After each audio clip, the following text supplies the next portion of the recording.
In Gulfport today, members of the Emmett Till Interpretive Center remembering a teenager who helped spark the civil rights movement more than 70 years ago.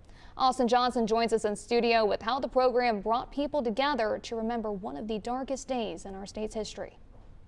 70 years ago, 14-year-old Emmett Till was kidnapped and murdered in the state. He was accused of whistling at a white woman, which led to his death. Now, this conversation revolved around that terrible moment in history. A panel of 4 people with the Emmett Till Interpretive Center energizing the crowd inside Morning Star Baptist Church. They echoed words of hope, reminding those present that in order to reform, one must remember what happened.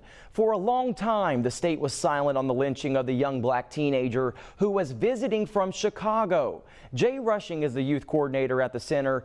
Although Till's story is hard to stomach, he says we all must not close our eyes, but instead open them and remember. For 40 years, there was silence surrounding the Emmett Till narrative and what actually happened. And I think that it's very important that we not forget. It's very important that we equip the next generation of young people to be able to carry those stories.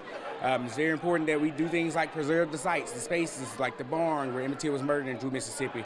And I feel as if we don't talk about the things that led to that happening, we'll allow it to happen again. The murder of Till was the catalyst for the civil rights movement. His legacy lives on today, ultimately because of his mother, who showed the world the racial brutality her son faced. Now, since August, members of the center have gone into communities across the state, helping others confront the difficult truths and chart a path toward genuine reconciliation.